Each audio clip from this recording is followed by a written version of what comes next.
Peter, for those who don't know you, would you mind giving us a little bit of an introduction to you, your role at Pega, and what you're up to at this moment in time? Yeah, absolutely. Well, thanks for having me, by the way.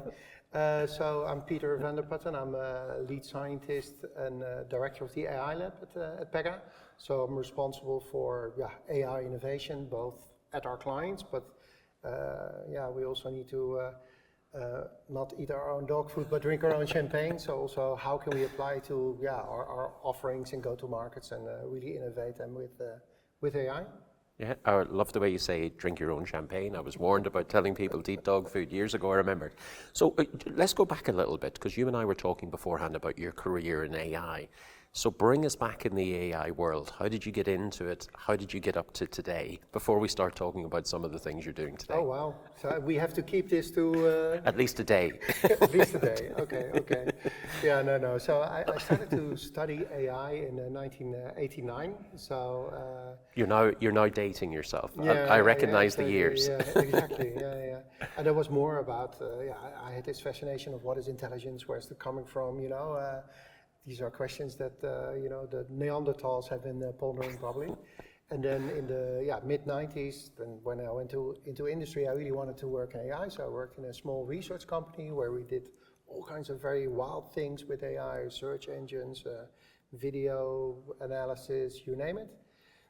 So I thought, blasé as I was, I thought I had seen it all. But then in 2002, I came across a company, and Rob Walker, one of my current colleagues as well, and he said, well, we're really focusing on making sure that if you have AI models, let's assume that we have those as a given. How can you really bring that into an interaction, into every customer interaction, so that it has real impact? So not some lab project in a corner of a company, but really something that you insert into every single customer interaction. I was like, oh, that sounds interesting. So that was that whole field of decisioning next best action, and then ultimately with Pega, I got into this role that I have today, and I'm really looking at AI horizontally. We're a platform for AI and automation. So for me, AI is not just the machine learning; it will be process mining, speech to text, real-time decisioning, generative AI, agentic AI. Yeah. So bring that to life a little bit when we're talking about maybe some of the customer examples, because there is that transition, isn't there? Moving from academia, where the research is the fun part, the investigation, and now we're into actually we need to commercialize that as well. There's a little bit of tension there always.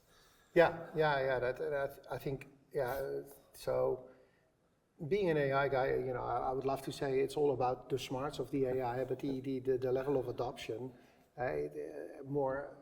it's quite often more about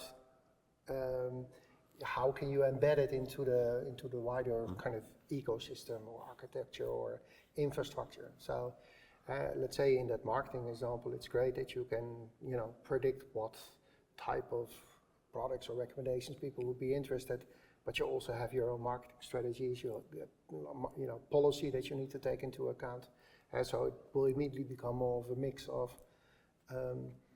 business rules and machine learning and predictive analytics that you require to build a system where you can really say, well, we will plug it into every single customer interaction. But even more fundamentally, it also then requires that the company maybe becomes more customer-centric and is thinking from a customer point of view. And so there's lots of different things in terms of capability, but also in terms of vision or organizational change that need to happen to make AI success. And this is just the marketing, but the same goes for customer service or intelligent automation.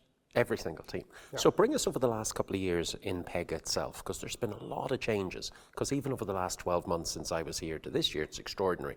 But bring us back roughly 2021 to 2025, and we'll try and shrink that one in as well. Some eons ago. Some eons ago, in AI terms, yeah. Okay, cool. Yeah. No, I think around that time, so we had a lot of, I'm biased there, but I think we had a lot of success with the combination of, at that point in time, in combination of workflow and real-time decisioning. Not just in the marketing space, but what we did, we also said, well, if you can make automated decisions in marketing and personalization, why not use that, across any type workflow or process that you can, if there's an insurance claim, that you can decide, okay, which agent needs to work on this, or will we likely approve this claim, etc. Right? So that was one of the first things that I looked at. Is like, okay, how can we bring decisioning to these other, well, to any type of workflow application. But also around the time we did acquire a speech-to-text company, we acquired a process mining company. So you start to think about how can you really have a horizontal view where all these technologies, AI technologies, are kind of working together in an overall narrative, and how do you link it then also back into automation, into BPM, robotics, case management. So, well, not boring. And then Gen AI happened. Actually, I had access. That thing. That thing, exactly. So I had access to GPT roughly 2 months after the first GPT-3 paper came out, more than a year and a half before there was public access, general public access to GPT. So I had been playing with generative AI for quite a while, and even before that, through my job at university. So that meant, I think half a year before ChatGPT came out, we were already in discussions with the management team, with Alan, the CEO, and Kieran, head of product, etc. around we really need to get into Gen AI. And so that allowed us to get into Gen AI kind of really early, but also now into this next step, which is more around Agentic AI. So split that down a little bit, because that is one of Pega's unique advantages, the decisioning plus the workflow. Because as excited as we are about generative AI hallucinates.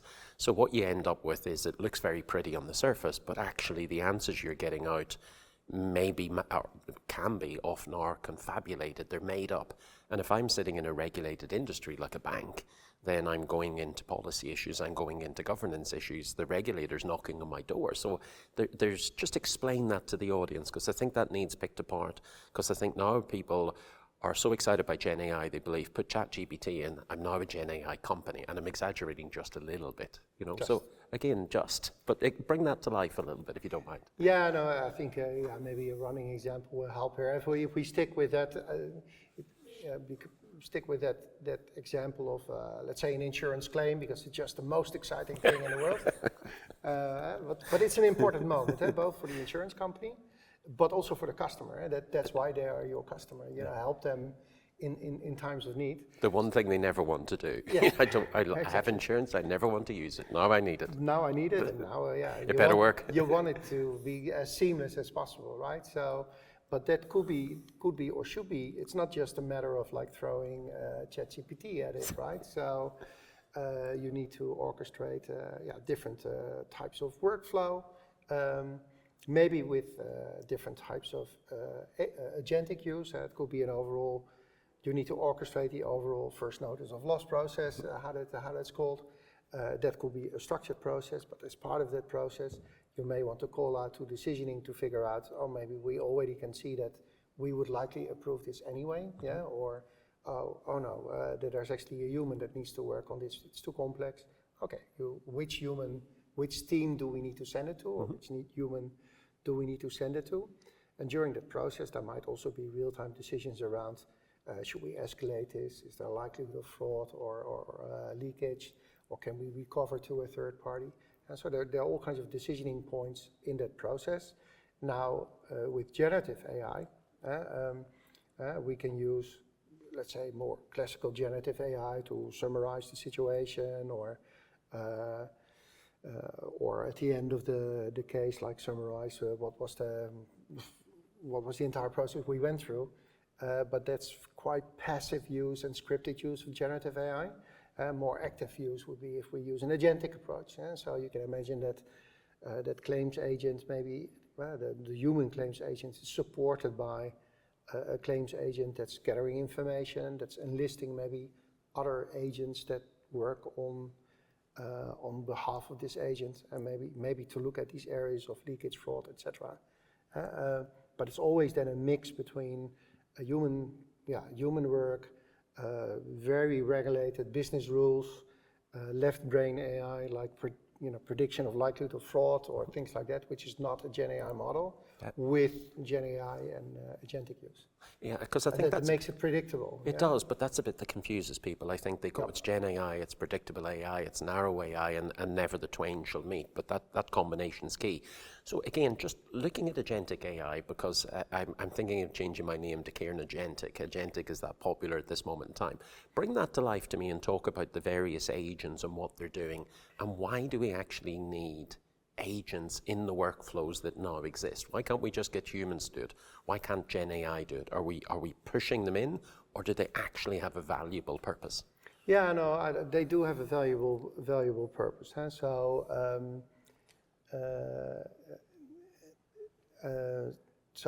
how these agents actually work? Let me because they sound like little magical wizards, but essentially they're how you configure them is there's an element of instructions, like what is your goal, what type of problems can you solve, which type of problems you're not meant to be used for, what kind of data do you have available, what kind of knowledge sources can you tap into, what type of actions can you take, any of those actions, do you need to ask for permissions to be able to execute them? And that could link then also back into these other types of artifacts, like a set of governed business rules, like a predefined workflow, like a particular integration that you can call if you have the right security rights to do that, right? So it's really blending, the power of these agents, because they are powerful in the sense that they can interpret context and understand goals, and also can have some idea when to execute what kind of tools, with the reliability of these very predictable tools that sit underneath, the business rules, the workflows, whatnot. And that's what you're saying there is key though as well, if I just pick one part out. Because very often at the moment we're seeing single agents and they're meant to do everything, but realistically you need multiple agents all working concurrently. But they're not to be left alone to their own devices. We're very much talking about putting governance and rules and responsible AI around that. Could you tear that apart a little bit for folks as well? Because that ethical, well-governed AI is absolutely essential. Yeah. When you look at, and in that sense, let's say the requirements that you have for that, for agentic AI, they're similar to requirements that you would have for other forms of AI as well, right? So it's because people see new technology, they think everything is going to be different, but it's the same common sense rule of explainable AI. Do I understand how an AI actually has reached a conclusion? It's accountability, yeah? So, and accountability in this case means that you also need to hold the agent accountable in the sense that it needs to be auditable. How did the agent get to a particular state, step, or conclusion? You need to be able to track back to see how the agent has done that. Otherwise, you can never do a proper audit or respond to a customer request if they're not. If they call you up and say, why are you not covering my insurance claim here? So it's I think these ethical principles of explainability, of privacy. So again, you don't want a bunch of rogue agents and just let them loose and they can access everything and anything. It's the accountability that you have the same or maybe even more kind of transparency of what are these different actions, and it's similar how you would do it with humans or with workflow or with other forms of automation, and that you can really see, okay, how did I get to this particular conclusion? Yeah. So all these same principles actually apply. Yeah, you'll be disappointing people now. I thought you could just throw an agent at it. But it is so key, isn't it? And if not, actually the explainability needs to be more transparent just to keep people's belief in this new technology. So just to finish off, to round up today as well, so we've talked about where we've gotten to. There's a heck of a lot of progress over the last couple of years. If we're sitting here in 12 months' time at Pega World 2026, what's going to happen? What do you see as the product areas, the agentic areas, the AI, the Gen AI, the ethical side of things? Where are we going in the journey in the next 12 months? What should people look out for or watch out for? No, I think there's two dimensions. There's like where does the technology go, and the other dimension is more the actual adoption. If there's one lesson, we know that technology can be out there for like 10, 15 years already, and only then the real adoption takes place. Now we see with AI that's going a lot quicker, but there's still a difference between technology being available and them actually being adopted, right? So I think that's where we will see a lot of progress over the coming year, where organizations will actually start to use these agents and get some real-world feedback on which use cases work well, how did we mitigate particular risks, which use cases didn't really turn out that well. So where's the sweet spot? Yeah? For example, research agents are agents that combine information from different sources and then synthesize it. And we've had a lot of success with an internal agent that we built, I think something like almost like 2 years ago now. Wow. Iris, the intern, we can ask her all kinds of questions. She has 20 different tools and knowledge sources. And it's used by between 1,000 and 2,000 people per day at Pega. We're like a 5,000, 6,000 people outfit. And so that's a good early signal, research agents might be a good example of a sweet spot use case.